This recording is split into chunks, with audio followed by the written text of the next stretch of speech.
Hi everyone, this is Danes, joined here by Yuli, the Riot referee. Yeah.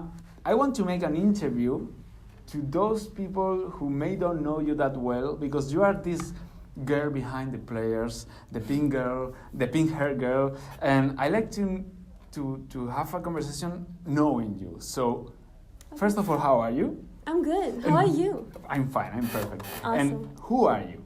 Who am For I? those who don't know you, who are you? What is Yuli doing? What do I do? So, how far do you want to go back? Do you want to start like general information first? Yes. Okay, so I'm Yuli. Mm-hmm. I am 26 years old. I was born in the Ukraine, grew up in Russia, and then at a certain time moved to Germany. I've been living here ever since, and did things that people do, and then eventually got into gaming. Mm-hmm. And once League came out, I missed the first season, but then my friends got me into the game, Mm-hmm. and slowly but surely I was growing to be a big fan of the esports scene. And then once the LCS back in the day moved from Cologne Mm-hmm.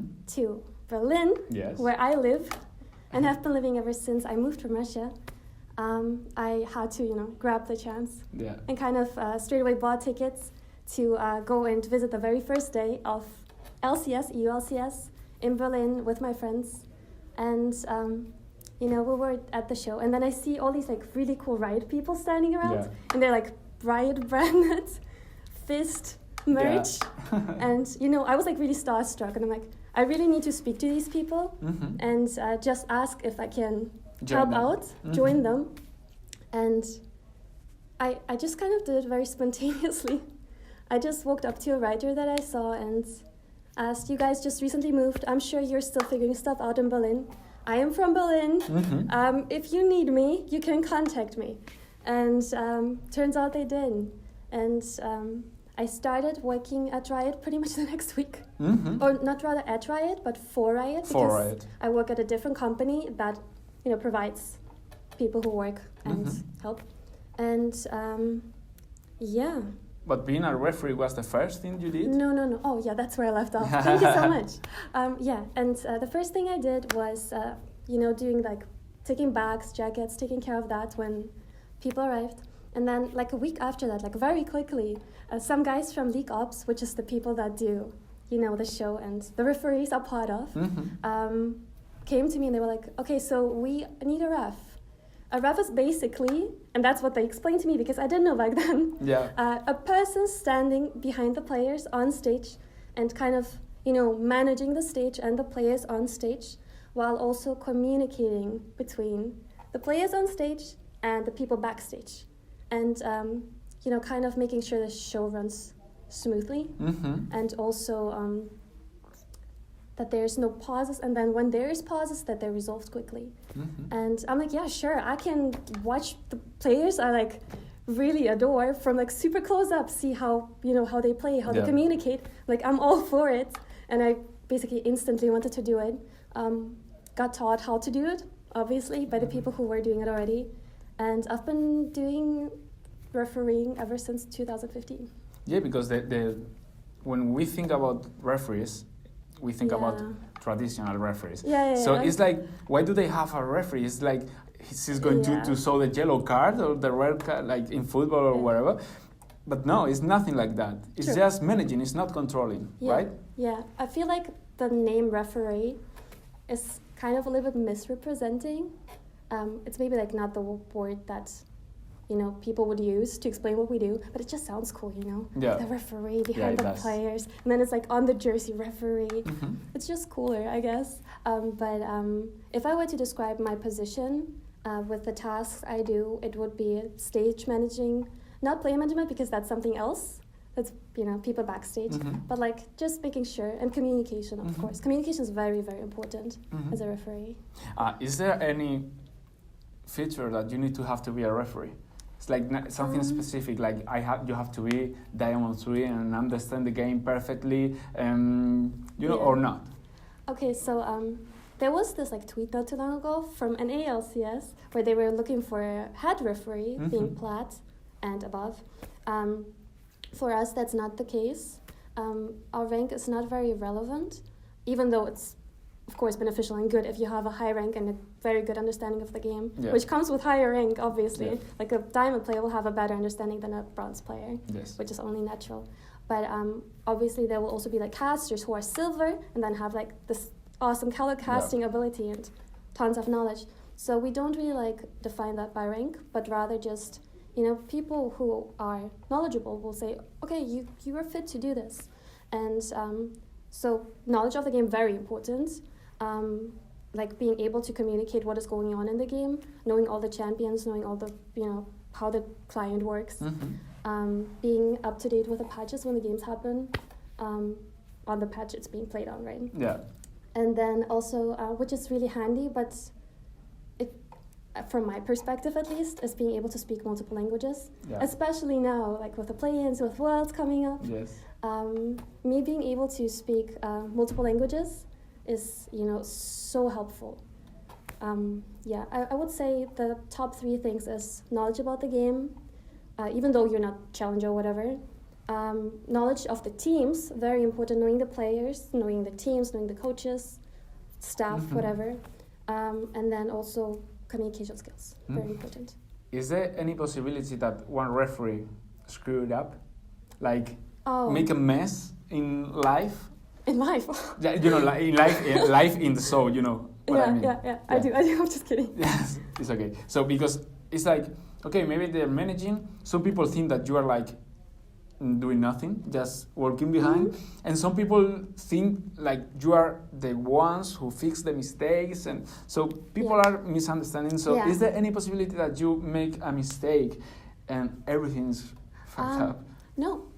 I mean, I wouldn't say us making a mistake. I don't think we could mess up much because we work as a team. Yeah. It's not a, you know, there's a pause and then now I have to handle everything. No, if there's, okay, I'll run you through it, okay? A pause happens, it is on my side. First of all, the refs will figure out A side, B side, blue side, red side. And then that ref will tell them backstage, okay guys, my side is pausing, I will figure out what it is, stand by and wait. Then you figure out what player paused while the other players are silent, and then you speak to them and just figure out, okay, did you pause because of your mouse, of your keyboard, of a bug, whatever it is. And then after you figure that out, as cleanly as you can, as you know, as calm as you can, you explain to backstage, and then they tell you where we go from there. Because I am not a technician. We have really like smart, talented people who fix this stuff like within seconds. Yeah. It's crazy. Or we have like backup peripherals on, you know, on site. Yeah. So someone will like rush and bring it. So it's really a group effort, I'd say. So you are also in constant communication with the players, right? Not constant, no. Not constant? No. When are you in communication? Imagine I was communicating with them during the game. That would be so good. Yeah. So my main job is done between the games. What you don't usually do, like see on stream. Most people see me standing behind the players during pick and ban, but that's, you know, the time I do the least, because that's when they're drafting, that's when I will not be speaking to them because I don't want to disturb them.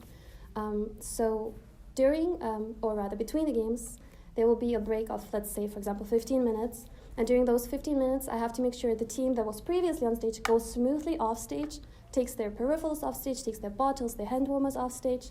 And then the next team comes on stage smoothly. Then they probably have around like 12 minutes. Those are example times.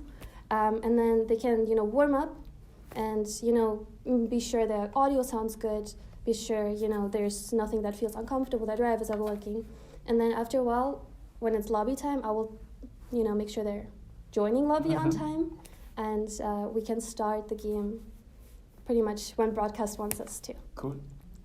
So how is it for you being in front of huge crowds? Like here in LEC, you are like 300, 200 people. I'm not sure how many people, but suddenly you go to Athens or you go to Rotterdam or to Worlds, and it's like thousands, 10,000. How is it for you? Because this girl who was changing codes is now in front of 10,000 people cheering in the middle of the action, you know. How is it for you? Yeah, I can give you two like very contrasting words as an answer. For one, it would be incredibly exciting, of course. But for the other, I don't even notice. Because I'm the stage, Mm-hmm. it feels like, you know, an aisle. And I have a headset on that has a white noise that covers like most of the noise that is. So I just see the lights, and then because there's lights from the top as well on the players, it makes it hard to like see far. So I feel like a little bit, you know, I feel like I'm in a safe space because I'm like, I know what it is, I know how everything works. So I don't usually get nervous, for example. I feel super comfortable on stage. Cool. And around the players, of course, because I've known them for a long time. And at first I was super nervous around the players, right? When I first started, incredibly nervous, but now I feel like, you know, really at home. Yeah, before I go on stage, that's the part where, you know, you walk past all the cameras and whatever. Of course, I'm like kind of trying to sneak behind the players and get on stage somehow. But when the crowd is cheering, that's super, super exciting. But once I get on stage, it's just do my work, make sure everything runs smoothly, that the players are happy, because that's like, you know, the main concern. And yeah, that's pretty much it. How was your first time then? Like, here? Was it here? It was in Cologne or here? No, here, it was here, in Berlin, yeah. And how was it going the first time? Oh, so we do a thing that's called shadowing, which basically means when you're learning how the job works, you will be kind of following around a referee that is already doing their job. You will have a shadow headset and just kind of listen in and stand behind them and just kind of walk on stage so you get familiar with the space. Yeah. I was already like super nervous on just that, and I didn't even need to do anything. Then later, I was just kind of, I think I only shadowed like 2 or 3 games. And then after, it was just like, just do it. Just do it, yeah. But the thing with me is I really like doing stuff like that. I really enjoy being like thrown into cold water, because I feel like I can learn so much from it, and also like actually get really far doing that. So yeah, it was a great experience, and I was nervous at first, but I got, you know, comfortable really quickly, I'd say. I wasn't nervous for a long time. Have you ever felt the main character? Like, because the players are the main characters, but do you feel part of them? Or it's like they are totally apart and I am just like... I mean, I think the show in itself is, you know, one entity. The show is like what viewers see, which includes the referees, it includes the players, it includes the hosts, it includes the casters. Yeah, so the question is, do you feel part of the show? Yes. Yeah, absolutely. I wouldn't say I'm like someone who has to like hide in the back and just be as invisible as possible doing my job. I do my job on this stage, so I don't see why I wouldn't be part of it, yeah. Nice. I think so. So, you're not only a referee, you're also a streamer. Oh, yeah. Yeah. So, when did you begin doing that? Pretty much 2 years ago. 2 years ago? Yeah, the streaming anniversary is on 14th of October, which will be 2 years. Cool. Yeah. So you are 2 years from now. Yeah. And how's it for you? Because you end your working here and you go to your house and you start streaming or how is it? Okay, today, yes. Yeah, today, yes. Because I don't have time to stream otherwise, because Play-ins and Worlds is like so packed with schedule and like games, so I don't stream otherwise. But normally the show, LEC show, is only on the weekends. So I do like my university stuff a little bit. Not too much. Less than I should. But then during the week, I would usually stream like 3-4-ish times a week, and then do the show on the weekends. But now I kind of have to like squeeze it in somehow during the Worlds. Yeah. And how's it for you? Do you do it for fun? Do you do it like for money or for hobby or for work? How do you feel it? Okay, so when I first started streaming, my main motivation was just kind of find something that you know, feels like a void, which kind of sounds funny because so the reason there was a void is I started streaming shortly after I came back from Korea, where I lived for like 1.5 years. And I came back and I was like super lost. I couldn't ref anymore because, you know, the season was going on. No, actually the season just ended. So that was another thing. And university was not really like happening much. So I'm just like, what do I even do with myself? Yeah. And I just kind of played games. I'm like, I mean, yeah, it feels kind of lonely. I might as well just, you know, try this streaming thing because it seemed fun. And I had like a, you know, following, not a big one, but like, you know, like something I could start something with.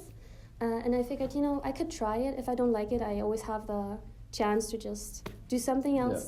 Yeah. But my main motivation was just kind of, building a community and just, getting to know some people that are like from all over the world. Because that's like my favorite thing about kind of everything I do. Even here, I love meeting people that are like, just from all kinds of places with different cultures, different languages.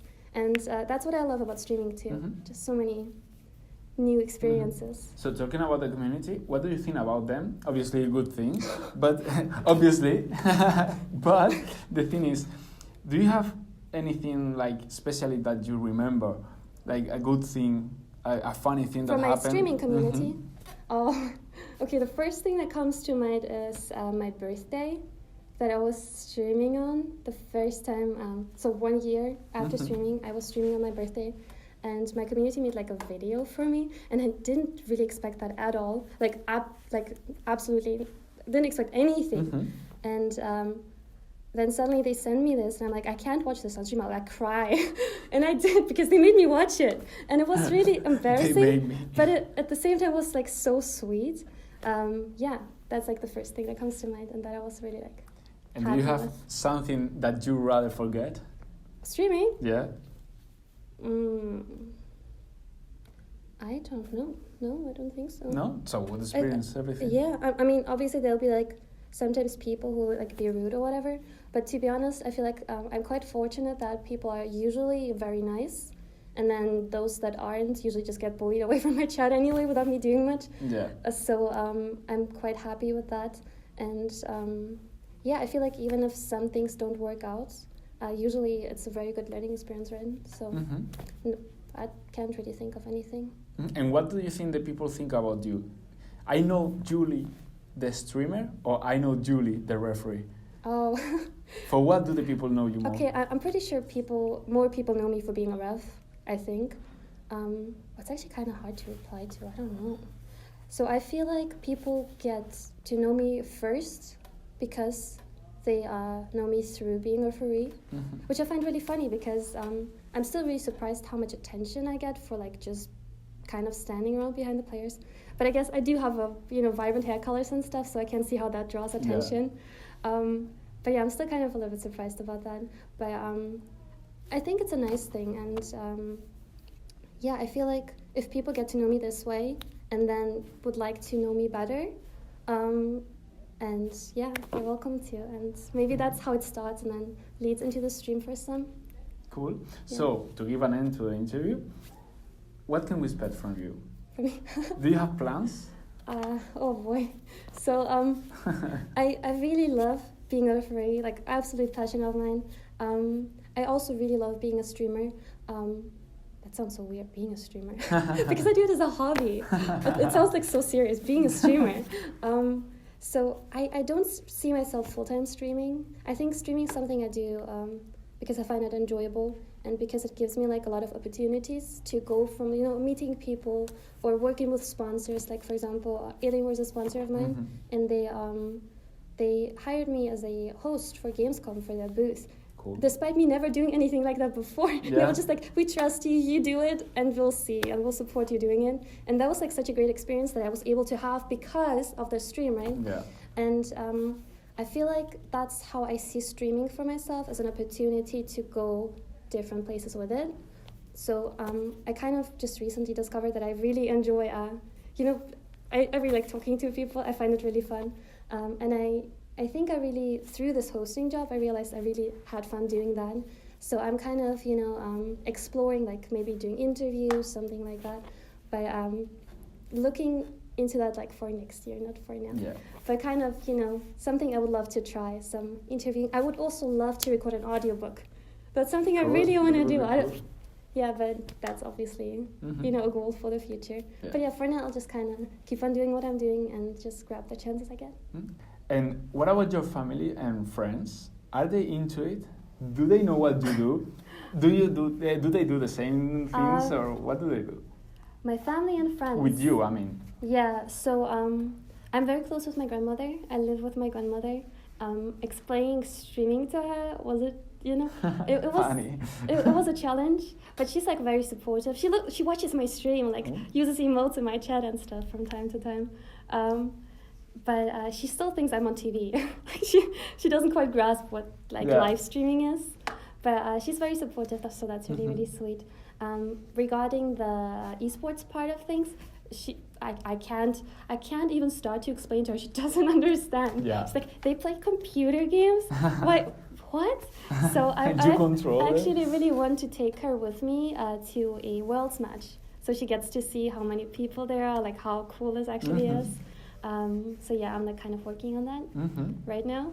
And my friends all play games. Don't? They do. Oh, they do. You know, that's I used to be like a really big owner, and then all the friends I got were through games, most of them at least. And yeah, I mean, they are just very supportive and a little bit jealous. I mean, not really jealous, but they're like always say like, "I'm so jealous that you get to do this." Yeah, you can speak with reckless. Or I know. Yeah, they're like, so what happened this time? So yeah, they're like quite excited about it. So that's really cool. Yeah, overall, pretty good perception. Nothing, nothing negative about it or anything to worry about. Nice. So I wish you the best of luck and to be happy. And you too. Thank you. And is there anything you want to say to the people who are watching directly? Like, any message you want to give? Any, I don't know. Be happy. Yeah. Sé feliz. Sé feliz. In Spanish, nice. How many languages can you speak? 4. 4 languages. Confidently. Crazy. Yeah, but Spanish is sadly not a part of them. Yeah. Yes. It's a hard one. So thank you very much for being here. Thank you. And that was all. Thank you very much for watching the interview. Yeah. Sorry? My second interview ever. Yeah, the second interview and the best. Yeah. Thank you very much for being here. Thank you very much for watching the interview. I hope to see you soon in the next. Bye-bye.